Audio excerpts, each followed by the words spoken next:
Você está em mais um episódio do podcast Exegese e Exposição. Eu sou Davidson Pignon, sou mestre em Ciências da Religião, pastor congregacional, professor de exegese bíblica no seminário e também publisher editorial. Para mim é um grande prazer ter você aqui participando do nosso podcast. E hoje temos aqui um convidado muito especial, é o meu aluno do seminário, o pastor Paulo Fernando Baião. Ele está já na fase final do seminário, está terminando o seu TCC, que é o trabalho de conclusão de curso, e ele quis tratar justamente sobre exegese. E ele pediu então para que eu pudesse ser o seu orientador. Para mim é uma grande alegria ter aqui o nosso querido Paulo Fernando. Mas então, antes de passarmos para a entrevista propriamente dita, eu quero convidar você a me seguir nas redes sociais. Facebook, tenho também um canal do YouTube muito bom, tenho cursos gratuitos, cursos pagos também. É só você acessar os links na descrição deste podcast. Muito bem, estamos aqui com o meu aluno Paulo Fernando Baião. Olá, Paulo, tudo bem? Ok, pastor Davidson, tudo bem? É um prazer, é uma honra estar aqui participando aí do seu programa. A honra é toda minha, meu querido. Diga para os meus ouvintes quem é você, se apresente a eles. Pastor, eu sou o Paulo Fernando Baião, né? Eu sou chegando ao final aí do seminário, do curso de teologia. É um curso aí de 7 semestres, né? E eu estou na fase aí do TCC, a entrega e a apresentação do TCC para a conclusão do curso. Eu sou casado com a dona Ivanise, eu sou o pai do Felipe, de 26 anos, Felipe é engenheiro civil, e sou o pai da Isabela. Isabela tem 21 anos e está também chegando ao final do seu curso de psicologia.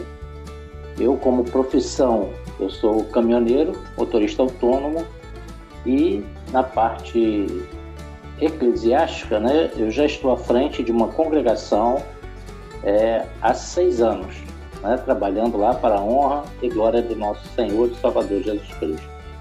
Graças a Deus. Você mora aí aonde? Qual lugar onde você mora? Aqui é Venda das Pedras, né, é um bairro do município de Itaboraí, próximo aí, uns 30 quilômetros de Niterói. Isso é aqui no Rio de Janeiro, né? Porque pessoas podem nos ouvir até em outros países, né? Ok, Rio de Janeiro, verdade. Exato. E a sua igreja fica também no mesmo local? Sim, a igreja matriz é aqui em Venda das Pedras e a congregação a qual eu estou servindo ao Senhor Jesus fica em outro bairro chamado Rio Várzea. É uma congregação ali, né? Sim, uma congregação de aproximadamente 20 pessoas e que há 6 anos eu estou tendo a honra de estar à frente do trabalho. Então não foi você que plantou a congregação, ela já existia quando você chegou lá? Sim, a congregação ela tem 17 anos. Ela fazia parte da igreja congregacional de Sete Pontes e foi oferecido o trabalho ao nosso pastor-presidente, pastor Desiel, e ele aceitou e coube a mim, né, essa honra de estar à frente lá da congregação. Show de bola! E vamos entrar direto então, Paulo, no seu trabalho, o seu TCC. Ele fala Sim. sobre o quê? Diga pra gente. O TCC ele começou com uma pergunta sua, né? Uma pergunta sua em classe de aula: quem era o ladrão em João 10:10? Né? Dessa pergunta, ele caminhou para um trabalho final de semestre de exegese e ele foi aumentando, foi evoluindo e hoje é o meu TCC, né? Meu trabalho aí de conclusão de curso. E ele fala do que nós temos visto muito nas igrejas evangélicas, pregadores pregando e afirmando que o ladrão de João 10:10 é o diabo, né? Então isso chegou a incomodar um pouco e nós vimos aí através da exegese que não é o diabo. Então nós vamos abrir aqui no capítulo 10 do Evangelho de João, nós vamos ler do versículo 7 ao versículo 10, que é a perícope completa do assunto, e que diz assim, versículo 7: Jesus, pois, lhes afirmou de novo: em verdade vos digo, eu sou a porta das ovelhas. Todos quantos vieram antes de mim são ladrões e salteadores, mas as ovelhas não lhe deram ouvidos. Eu sou a porta. Se alguém entrar por mim, será salvo. Entrará e sairá e achará pastagem. O ladrão vem somente para roubar, matar e destruir. Eu vim para que tenham vida e a tenham em abundância. Então, esse ladrão do versículo 10 é que nós vamos, durante o trabalho, nós vamos mostrando que não é o diabo, como a grande maioria, infelizmente, tem pregado por aí. Porque a palavra de Deus tem que ser pregada com seriedade, né, e trazendo à luz o que o autor original realmente quis trazer aos seus ouvintes, né? É uma palavra de Jesus, então ela merece toda a nossa atenção. Muito bem, Paulo. E diga uma coisa, qual é o problema real, na prática, da pessoa, em vez de falar que o ladrão é quem de fato a Bíblia revela que ele é, e confundir e dizer que é o diabo? De modo indireto, o diabo já não está agindo? Ele também não é ladrão? Sim, indiretamente o diabo está agindo, como ele age em toda a parte errada ou equivocada de cada um de nós, do ser humano. Ele tem a sua influência. O texto, se nós começarmos a ler o texto lá no capítulo 9, nós vamos ver Jesus curando uma pessoa no sábado. E isso incomodou aos fariseus. Jesus, desde a multiplicação dos pães, ele já vinha no debate com os fariseus em vários momentos, onde foi pega a mulher em adultério. Então, quando ele chega nessa parte, onde ele cura uma pessoa no sábado, os fariseus ficam muito incomodados. E Jesus também se incomoda com isso, porque os falsos mestres, eles conduzem os membros, as ovelhas, ao erro. Então o ladrão, ele vem simbolizar aqui nessa palavra ações distorcidas de falsos mestres. E com isso, distorcendo o nosso entendimento, nós podemos isentar alguns pastores, pregadores, líderes de igreja de seus atos. Colocando toda a culpa no diabo, nós estamos isentando os líderes de igreja dos seus erros. As línguas originais são muito importantes no estudo da exegese, porque hoje nós temos vários tipos de Bíblias, né? Com várias formas de leitura e de escritas. Nós temos aí versão revista e atualizada, versões revista corrigidas, Nova Almeida atualizada. Então, para o melhor entendimento e correto, quando nós fazemos um trabalho voltado para uma pregação, para um estudo, para um trabalho acadêmico, as línguas originais são de extrema importância para realmente chegarmos à ideia que o autor, o escritor, queria transmitir ali para os seus ouvintes originais. Perfeito. Esse meu programa, ele é dedicado à exegese bíblica, para que aqueles que me seguem, né, entendam o que é exegese, como se faz. Tem inclusive um curso, né, Introdução à Exegese Bíblica, para ajudar as pessoas a compreenderem e fazerem melhor o trabalho. Curso, aliás, que você participou, né? Você está arrolado ali como uma pessoa que me ajudou, né, com os resumos iniciais para começar a preparar o curso. Então, você entendendo bem o trabalho de exegese, você também consegue estabelecer a importância dessa exegese no estudo bíblico, porque acredito que você tenha compreendido bem que a exegese ela também pode ser feita sem o uso das línguas originais. Mas é sempre um estudo assim, um pouco aquém do que ele pode se configurar um trabalho exegético mais profundo, mais acadêmico mesmo, né? Então diz para mim, na sua opinião, Pastor Paulo, qual a importância da exegese no estudo bíblico? Olha, Pastor Davidson, eu me identifiquei muito com a exegese, né? Durante o curso de teologia, foi uma das matérias que eu mais me identifiquei e, como você falou, né, o trabalho meu serviu de base para o seu curso, né, de exegese.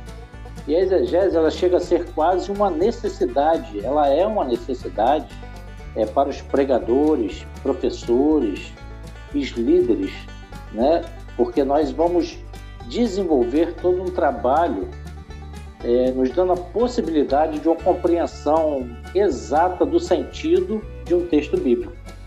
É através da exegese que nós conseguimos ver a parte histórica, cultural, como os povos viviam, né? Qual a diferença daquela época para a nossa época hoje. Isso tudo é exegese e a hermenêutica, elas vão contribuir para uma maior exatidão da palavra de Deus. Isso aí, né? A exegese é sempre um trabalho que a gente precisa fazer com cuidado, com critério, tem técnica para isso, né? E quando se faz uma exegese bem feita, você tem bons sermões, você tem livros escritos, você tem revistas de escola dominical também bem trabalhadas, né? E você consegue, portanto, ter uma percepção muito mais clara do texto. Conhecer a língua grega e a língua hebraica ajuda bastante, né, Paulo? Ah, com certeza, né? Nos dá uma maior autoridade no pregar e no ensinar, né? Mas como no seu curso também, e como você disse, nós podemos fazer uma boa exegese sem usarmos as línguas originais, né? Buscando aí várias bíblias, né? em várias linguagens, e para podermos chegar o mais próximo possível da exatidão daquele texto. Esse seu curso, né, eu recomendo, porque ele é prático, ele é um curso bem prático, né? Então aquele que tiver o interesse ou gostar do assunto vai se sentir muito bem usufruindo aí dos ensinos que você passa. Isso, muito obrigado pelo merchan gratuito. É isso aí. Então, diga para os meus ouvintes aqui, por que boa parte dos pregadores falam que Jesus ensinava por parábolas? Porque isso é mais fácil de se entender, né? Isso é uma compreensão assim, geral que as pessoas têm, e geralmente as pessoas dizem isso, né? Falar por parábola porque é muito mais fácil, o povo entendia melhor. Então explica para a gente, Paulo, por que os pregadores acham que uma parábola ajuda para facilitar o entendimento? Pastor, isso é outra coisa que nós ouvimos sempre, né? Que Jesus ensinava por parábolas porque era uma forma simples e fácil que todo mundo entendia, né? Mas isso é um engano, né? Pois as parábolas, ela tem um sentido geral, né? Onde o povo mais simples tem a capacidade de entender, mas também ela tem uma teologia muito complexa. Se nós formos nos aprofundar um pouquinho mais, e um texto também bem conhecido, que está lá em Mateus, no capítulo 13, no versículo 10, onde Jesus fala sobre a parábola do semeador. O próprio Jesus, ele tem que explicar para os seus discípulos o significado daquela parábola, porque até mesmo o pessoal que caminhava com ele, não conseguiu pegar de primeira o real sentido daquela parábola, né? E outro texto também muito interessante, eu vou até aqui ler para vocês, né? Está lá em Marcos, capítulo 7, no versículo 14, onde também Jesus tem um debate, né? E ele convoca a multidão novamente para lhes falar. E no versículo 14 ele fala: convocando ele de novo a multidão, disse-lhes: ouvi-me todo e entendei. Não há fora do homem que entrando nele o possa contaminar, mas o que sai do homem é o que contamina. Se alguém tem ouvido para ouvir, ouça. E no versículo 17 é muito interessante, que ele fala, porque diz assim: quando entrou em casa, deixando a multidão, os seus discípulos o interrogaram acerca da parábola. Então olha que coisa interessante, né? Nem os próprios discípulos conseguiram entender ali de primeira mão o que Jesus estava tentando passar. Então é um engano hoje nós dizermos que Jesus ensinava por parábola porque era uma forma mais simples e fácil de passar uma mensagem. É verdade, né? As pessoas às vezes criam, né? De um modo assim geral, no meio evangélico, as pessoas acabam criando, né? Certos pensamentos, certas interpretações que não têm assim, muita base, né? Sem muito estudo. Às vezes é apenas emitindo uma opinião. Isso acaba viralizando, né? Como tudo na internet hoje viraliza, uma compreensão inadequada também acaba viralizando, né? Isso acaba trazendo o efeito diverso da instrução, da boa instrução, né? E acaba, me perdoe a expressão, mas acaba emburrecendo algumas pessoas, né? É verdade. Infelizmente é assim que funciona. Bom, vamos entrar agora, Pastor Paulo, na fase um pouco mais técnica e propriamente exegética da passagem, né, da perícope que nós estamos trabalhando aqui no seu TCC. A perícope, né, de João 10, do versículo 7 ao versículo 10, fala de alguns termos. E esses termos são termos bem específicos na língua grega. E eu gostaria que agora você pudesse discorrer para a gente, nas suas pesquisas para o trabalho, sobre esses termos que eu vou falar para você na língua portuguesa. Você, por favor, fala para a gente qual é a palavra que aparece na língua grega e explica para a gente qual o significado mais rico, né, para que a gente possa ter uma visão mais profunda dessas palavras nos originais. Então, a primeira palavra que eu gostaria de perguntar para você, na verdade são duas, né? Qual a diferença no grego entre ladrão e salteador? Ok. O ladrão no grego é a palavra kleptai, né? E o ladrão ele tem uma função um pouquinho diferente dos salteadores, né? O ladrão ele é aquele que ele subtrai, né? Por exemplo, ele invade uma casa e ele furta ali os objetos, sem causar agressões e sem trazer mal ao dono daquele objeto, né? E os salteadores, a palavra leistai, do grego, né? E se refere também a assaltante.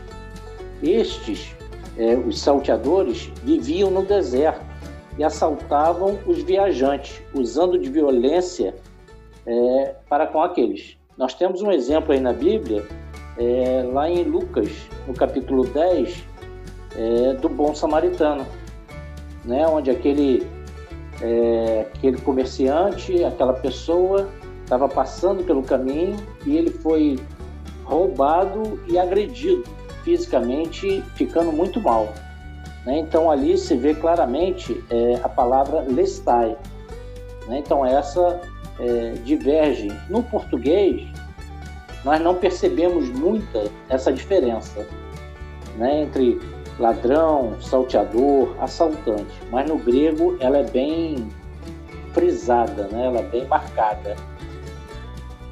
Legal, então há diferença, né, no grego para ladrão e salteador, né? Porque em língua portuguesa a gente não percebe essa diferença, para a gente é sinônimo, né? E é muito próximo o sentido de uma palavra para outra. Mas em grego a diferença é mais marcante. Ok, isso. Essa, para você ver, já incluindo aí na nossa resposta, né, da importância de irmos às línguas originais. Beleza, isso só reforça, né, a nossa principal missão, ao fazer esses podcasts e o curso, enfim, né? Tentar popularizar ao máximo possível a importância do trabalho exegético. A outra palavra que eu gostaria que você falasse para a gente, essa palavra bem interessante, que também aparece no original grego, é a palavra vida. Será que a palavra vida em grego, ela possui algum significado especial nessa passagem? Não, com certeza. Isso vai reforçar também, mais uma vez, a importância das línguas originais. A palavra vida no grego, ela é zoe, e ela reflete uma vida espiritual, bem diferente da vida bios, né, que significa biológica, a vida material, biológica. E por Jesus ter ele vida em si mesmo, só ele é capaz de conceder esta vida espiritual, né, a cada um que se encontrava morto em seus pecados e delitos. Né? Então, zoe, no grego, vida espiritual. Mas então, pastor Paulo, a palavra vida, então, zoe, né, como você explicou, que é diferente da palavra bios. Sendo bios a vida apenas biológica, material, e zoe sendo uma vida com um aspecto assim, qualitativo maior, né? E pode explicar para a gente, então, como que pode operar essa vida com uma qualidade superior? Olha, pastor, eu gosto muito do Salmo 23, né, onde fala: o Senhor é o meu pastor, nada me faltará. Então, nessa nada me faltará, né, sendo Jesus o nosso pastor supremo, ele não permitirá que falte nada em nossa vida, né? Nós teremos uma vida plena, uma vida completa, uma vida na presença do Deus Pai Todo-Poderoso. Então, zoe, ela tem um significado muito importante na teologia e para cada um de nós, porque ela representa uma vida espiritual na presença do Senhor Jesus.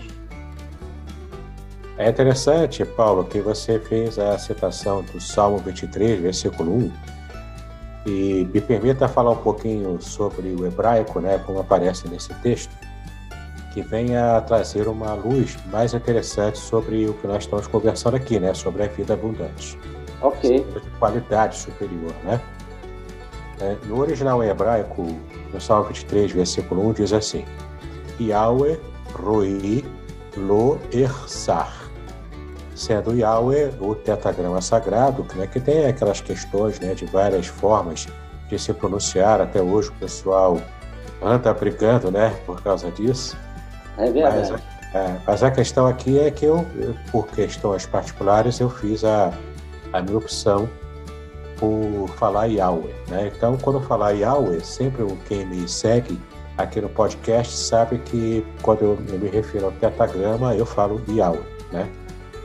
Então, o texto diz, né? Yahweh Roi. Então, Roi vem de Ra, que é pastor, mas que também possui a raiz Re'e, também Re'e no hebraico, que também significa a palavra amigo. Então, tanto o pastor quanto o amigo tem a mesma raiz na língua hebraica.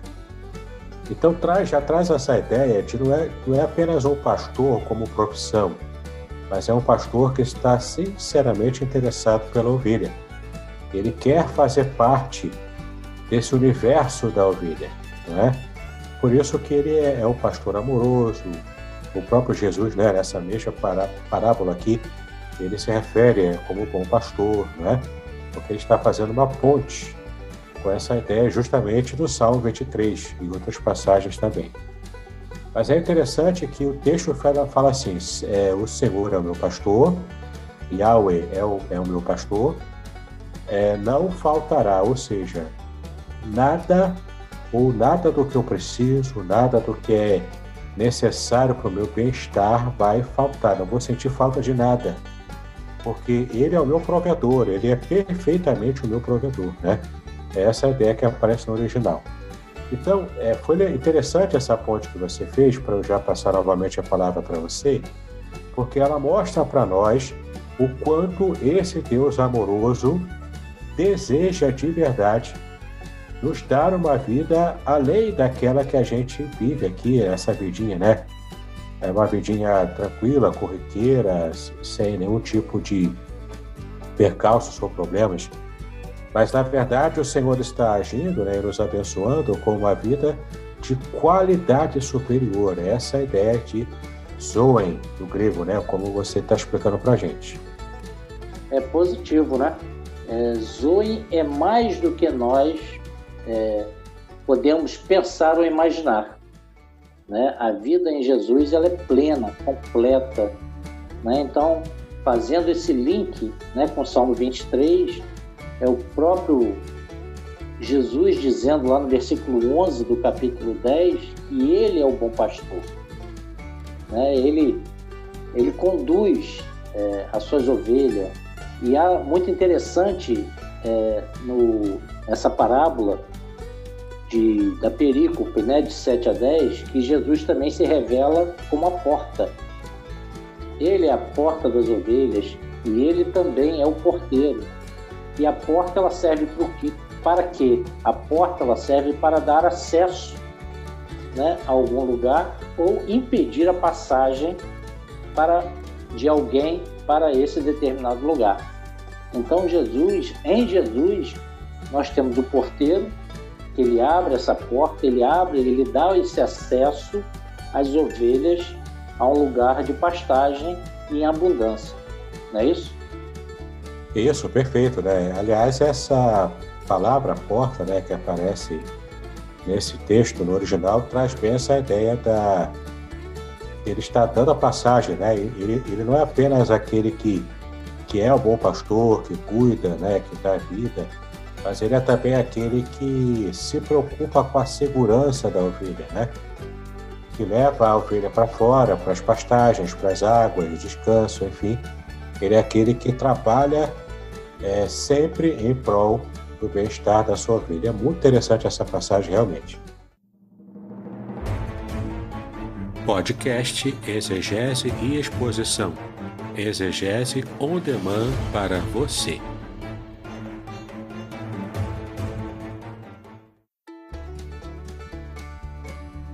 E essa ponte que Jesus faz aqui com as passagens do Antigo Testamento, né, se identificando, né, com o próprio Yahweh, com o próprio Pai, isso é muito interessante também, porque isso mostra essa marca distintiva de Cristo em comparação, na verdade, em franco contraste com os falsos mestres, né, que são o alvo da nossa análise aqui.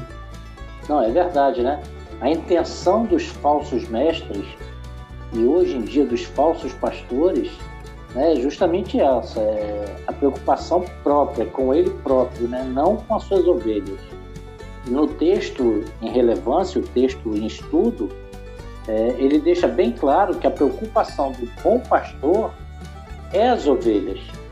Então, o pastor, quando está no campo, pastoreando, cuidando das suas ovelhas, ele está à mercê de ladrões, de animais selvagens. Então, é justamente o contrário, o oposto dos falsos pastores, né? Que são mercenários. Estão ali somente visando o próprio ganho, o próprio lucro. Rapaz, aqui abre uma brecha enorme para a gente tratar do tipo de sentimento que tem nos líderes que vem surgindo ultimamente, né, no meio evangélico. Será que são pastores realmente ou são mercenários? É um bom questionamento, né, para os dias de hoje. Daria aí um outro TCC, né? Pois é, então. Mas esse seu TCC já é uma forma bastante interessante da gente identificar, né, os tipos de falsos mestres do nosso tempo. Então, Pastor Paulo, me permita digredir um pouco aqui do nosso assunto, mas você já tem alguma experiência pastoral. Qual conselho você daria para alguém que está percebendo que faz parte de uma igreja cujo líder é um falso mestre, ensina bobagens, ensina coisas antibíblicas? como você ajudaria essa pessoa a resolver esse problema? Será que fica na igreja? Será que sai? Se for para sair, como é que sai? Como é que faz? O que você diria? Olha, pastor, hoje nós estamos vivendo tempos difíceis, porque tanto a liderança como também os membros, né, eles estão passando por um momento muito difícil, porque nós hoje temos preguiça de ler a palavra de Deus. O povo hoje está acomodado, né, em pequenos textos, em pequenos vídeos, então eles têm preguiça de ler e fazer o que o pessoal de Bereia fazia. Né? Quando Paulo pregava, o povo de Bereia corria lá para conferir se o que ele falava estava de acordo com a palavra de Deus. Não é? E, diferentemente do que Paulo fala do pessoal de Tessalônica, da igreja de Tessalônica. Então, um conselho que eu dou sempre lá na igreja, e falo lá para o pessoal que está com a gente lá, é que se um pregador conseguir manter você 30, 40 minutos com a Bíblia aberta, esse é um bom pregador, esse é um bom pastor, porque a mensagem dele está calçada na palavra de Deus. Agora, aquela mensagem, aquela palavra que só é lida no início, depois se fecha a Bíblia, e ali o pastor fica ali 30, 40 minutos pregando, falando do eu, isso é muito perigoso. Então, o que a gente busca é trazer uma consciência, principalmente aos nossos visitantes, né? Quando nós temos alguns visitantes, é chamar a atenção para a importância da palavra de Deus. Em relação a deixar a igreja, isso é um pouco mais complicado. A primeira coisa que nós temos que fazer é orar, buscando a Deus se realmente devemos buscar uma outra igreja, e que Deus cada dia mais revele se realmente aquele líder não é um bom pastor. Né? Então ele tem que buscar uma igreja piedosa, uma igreja que pregue a palavra e uma igreja onde tem a harmonia. Eu citei domingo agora, foi muito interessante essa sua pergunta, de uma historinha que eu li na internet de um jovem que chegou no gabinete do pastor pedindo para ir embora. Que aquela igreja, todo mundo falava mal um do outro durante o culto, tinha pessoas no celular, e a orientação do pastor para esse membro foi que ele, antes de ir embora, ele enchesse um copo d'água até em cima e desse 10 voltas em torno da igreja na hora do culto. E no final das 10 voltas, o pastor novamente chama esse jovem para conversar e pergunta para ele se ele viu alguém conversando, se ele viu alguém no celular, né? E esse jovem falou que não. Então, a orientação do pastor para aquele jovem é que ele foque o seu pensamento, as suas atitudes em servir a Cristo. Nós temos que ir para a igreja para adorar ao Senhor e não nos preocuparmos com as outras pessoas. Então, quando uma pessoa toma a decisão de deixar a sua igreja e ir para outra, a primeira coisa é orarmos e buscarmos principalmente a orientação do Senhor. E sempre buscando uma igreja séria, uma igreja centrada na palavra e uma igreja onde o pastor tem uma vida de testemunho. Perfeito. E às vezes a pessoa que só quer sair da igreja porque ele acha que o pastor devia fazer isso ou aquilo, ou não devia fazer isso ou aquilo, né? E apesar disso tudo, o problema às vezes nem está propriamente com o pastor ou com os irmãos, mas às vezes é um membro que está mal acostumado, né? Em as suas vontades serem feitas, e ele acaba julgando a igreja inteira por causa de uma percepção puramente pessoal, né? Bom, vamos voltar então, Pastor Paulo, ao nosso texto, né? Já estamos quase terminando. A última pergunta mais técnica que eu queria fazer para você, porque já falamos de ladrão, salteador no grego, falamos também da palavra vida, como aparece no original, né? que é a palavra zoe, que significa uma vida de qualidade superior. Muito interessante, né? A gente perceber esse tipo de detalhe no texto bíblico, só mesmo olhando no original que a gente consegue perceber isso. E tem ainda a palavra abundância no grego. Será que essa palavra abundância, ela tem também algum significado diferente que possa trazer mais luz e uma riqueza maior naquilo que Cristo realmente quis ensinar nessa parábola? Olha, pastor, a palavra abundância, no grego, ela é um adjetivo. E a pronúncia dela é perisson. E ela dá qualidade a zoe, a vida, né? Porque ela é uma vida em abundância. É uma vida plena. É uma vida ofertada por Jesus mais do que nós precisamos para viver, né? Como você falou, é uma vida de qualidade e de quantidade, que excede muito mais do que qualquer um de nós possamos imaginar. Essa abundância, ela tem a ideia também de superioridade e de excelência. Ilustrada na passagem que nós falamos, em João 10, quando Jesus fala em segurança e na fartura de pastagem, estando muito além das expectativas das ovelhas. Então, perisson significa abundância, né? Uma vida plena, uma vida de qualidade, de quantidade. Quando Jesus fala na parte B do versículo 10, né? Eu vim para que tenham vida e tenham em abundância, em quantidade, em fartura, mas não essa fartura que algumas igrejas estão pregando, né? Com essa teologia já quase falida aí da prosperidade, uma vida financeira, uma vida física em abundância, mas uma vida espiritual na presença do Senhor Jesus.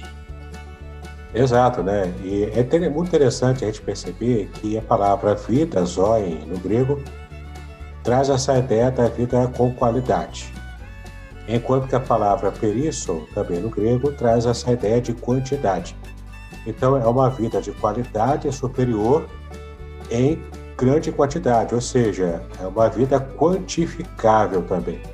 Além de perfeita na qualidade, ela também perfeita na quantidade, porque ela nunca vai acabar. É muito interessante a gente perceber isso, né, pastor Paulo? Realmente, né, como você falou, nunca vai acabar, é uma vida eterna, né, uma vida de quantidade, uma vida sem a menor possibilidade de passarmos aí pelas necessidades que passamos na vida aqui terrestre, né? Uma vida que estaremos na presença do Pastor Supremo, na presença do Senhor Jesus. E como lá no Salmo 23, né, ele não vai permitir que nos falte nada, falando aí da quantidade e da qualidade da vida que nós teremos na presença dele. Perfeito. E o pessoal anda brigando aí por causa de política, vendo a vida de qualidade e também em quantidade aqui na Terra, mas aqui é tudo passageiro, né? Em Filipenses 3:20, o apóstolo Paulo disse que a nossa pátria está nos céus. E é de lá que nós aguardamos a vinda do Senhor, né? A volta do Senhor Jesus. Então é muito importante a gente resgatar esse valor de estarmos pensando mais nas coisas do céu, nas coisas do alto, e não apenas nas coisas materiais. Embora elas também tenham o seu grau de importância, mas elas perdem completamente a importância quando a gente coloca, né, a perspectiva celestial, que é a perspectiva eterna. Num texto que o próprio João também disse em outras passagens, ele usa a expressão zoe aionion, a expressão em grego, né, que significa vida eterna, uma vida que realmente não tem fim, essa vida abundante, como está aqui nessa perícope. Então, pastor, nós hoje estamos vivendo num tempo onde nós vemos claramente a necessidade de cada dia buscarmos mais a presença do Senhor. Estamos vivendo num tempo de pandemia, né? E esse vírus, o Covid-19, ele é muito democrático. Nós estamos vendo jovens tendo a vida ceifada, pessoas de idade sendo curadas, né? Então, nós temos a cada dia que buscar realmente as coisas lá do céu, porque nós hoje estamos vivendo uma insegurança física muito grande, onde o vírus, como eu falei, ele é democrático, pessoas com a situação financeira abastada estão indo da mesma forma que as pessoas mais simples, né? Então nós temos que ver que a riqueza maior que nós temos em nossa vida é ter a certeza de uma vida eterna. E só Cristo para nos dar essa certeza através do selo, da garantia do Espírito Santo. Exato, né? Isso também leva a gente a perceber o quanto essas teologias furadas aí, né, só servem para trazer problemas para as pessoas. Por exemplo, a gente tem percebido, quem tem acompanhado, né, as notícias pela internet, eu não vou citar nomes aqui porque não quero problemas, né, na parte judicial, pessoas até famosas, né, que se converteram em algumas igrejas aí e que doaram uma boa parte da sua fortuna por causa dos apelos, né, incessantes da prosperidade, por aí vai, depois se arrependem e vão brigar na justiça para poder reaverem os bens que eles estiveram ofertando. Às vezes eles ganham, não é sempre, mas às vezes a justiça dá ganho de causa para pessoas assim, porque dizem que foram manipuladas, enfim, né? A questão não é esse mérito. A questão do mérito aqui é estarmos falando do que realmente importa. O foco, inclusive de alguns que frequentam as igrejas evangélicas, o foco tem sido as bênçãos materiais, a cura, as bênçãos que tem, como já nós estamos dizendo aqui, tem o seu lugar de importância. Mas não pode ser esse o principal foco. A vitória a todo custo, a bênção a todo custo, não é assim que a Bíblia ensina, né? Nós temos que buscar também essas bênçãos, mas o nosso foco deve estar sempre nas bênçãos espirituais, como nós vemos lá em Efésios, capítulo 1, versículo 3. E você, que é o nosso ouvinte aqui, pode estar comparando aí na sua Bíblia, conferindo aí, tá bom? Muito bem, Pastor Paulo, você pretende publicar o seu TCC algum dia desse? Pastor Davidson, estou pensando seriamente nisso, né? Fazermos essa publicação, porque seria uma forma de ampliar, né, de colocar esse estudo para que outras pessoas talvez até se interessassem pela exegese para fazer aí os seus estudos e ver como faz toda a diferença, né? Ele aprender um pouquinho de exegese, de hermenêutica, de línguas originais. Então, pastor, como eu recomendei o seu curso de exegese, eu também recomendo o seu curso da Trindade na Bíblia Hebraica, né? Onde você ali mostra que a Trindade está presente desde o início de todos os tempos, né? Então, essa é a grande importância. Eu espero que esse trabalho, esse simples trabalho aí de CCC, feito aí com muito esmero, né, possa contribuir para despertar o interesse de outras pessoas em buscar cada dia mais o correto entendimento da palavra do Senhor. O trabalho ficou muito bem feito, né? Obrigado pela indicação também no meu curso. Aí o seu trabalho de TCC ficou muito bem feito, ficou muito interessante de se ler. Eu tenho a certeza de que depois de publicado, quem sabe até para contextualizar, né, a gente consiga trazer realmente uma informação mais interessante para que as pessoas possam compreender de uma vez por todas a importância de se estudar com profundidade o máximo possível, usando as línguas originais, né? O quanto isso é realmente importante. Bom, Pastor Paulo, já estamos chegando no final da nossa entrevista. Eu gostaria que você desse as suas considerações finais e depois encerraremos então. Ok, Pastor Davis. Foi um prazer estar aqui participando aí do seu programa. Foi um prazer estar trazendo aí essa mensagem, falando um pouquinho dessa matéria que eu gostei tanto, né, de aprender, que é a exegese, e também agradecer ao senhor pela contribuição, colaboração e apoio, né? O senhor foi aí o meu orientador, né? Então agradecer aí, o senhor simplesmente, eu vejo alguns orientadores só cortando, mandando refazer, e o senhor agiu de uma forma muito amigável, né? Contribuindo, ajudando, explicando, fazendo aí toda a diferença para que esse trabalho chegasse aí com essa qualidade até o final. Tá? Muito obrigado, que o Senhor Jesus abençoe o seu ministério, o seu trabalho e a todos os nossos ouvintes, né? Que espero que aí alcance aí, como você falou, distâncias bem abrangentes aí, tanto no Brasil como fora dele. O meu muito obrigado a todos. Eu é que agradeço, Pastor Paulo, foi uma honra muito grande ter você aqui, um privilégio ser o seu professor, o seu orientador também. Você foi um dos alunos exemplares, né, do nosso seminário lá, que é o Seminário Teológico Congregacional de Niterói, que já tem cursos à distância, cursos EAD, caso você tenha interesse, né?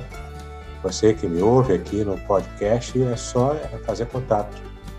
Eu tenho certeza que você terá um curso de teologia bastante interessante, bastante completo. É um curso focado na fé reformada, na fé calvinista. Então, se você procura um seminário que tenha esse perfil, o Seminário Teológico Congregacional de Niterói, no qual eu sou professor, e também o nosso irmão Pastor Paulo, ele é aluno, né, já terminando o curso. Eu tenho a certeza de que você vai ser muito bem recebido e vai aproveitar bastante. Então, muito obrigado, Pastor Paulo. Foi uma alegria muito grande ter você aqui. Você é um dos melhores alunos que nós temos lá no curso. Eu tenho a certeza de que o Senhor tem uma carreira brilhante para te dar, para te abrilhantar a partir dessa nova caminhada, né? Já como pastor formado em teologia e já atuando no ministério também, que é algo bastante rico também, né, para a vida de cada um de nós. Estamos então encerrando o nosso programa de hoje e eu quero convidar mais uma vez você a estar me acompanhando nas redes sociais. Dá uma olhadinha aqui, os links estão todos aqui na descrição, logo abaixo. Você pode conhecer o meu grupo no Telegram, com muito material interessante lá. Você pode também participar dos cursos, tem um curso gratuito, tem um curso que é pago porque ele tem um valor maior agregado. Eu tenho a certeza de que você também aprimorará muito os seus estudos e o seu conhecimento bíblico quando você acompanhar com mais assiduidade os materiais que eu venho produzindo. E não esqueça, o meu canal do YouTube também. Todas as semanas eu coloco neste canal do YouTube vídeos e podcasts em formato de vídeo, né, que são os videocasts, para que você possa, então, acompanhar todo o nosso conteúdo. Muito obrigado pela sua atenção até agora. Que Deus abençoe a sua vida e os seus estudos. Paz e bênçãos.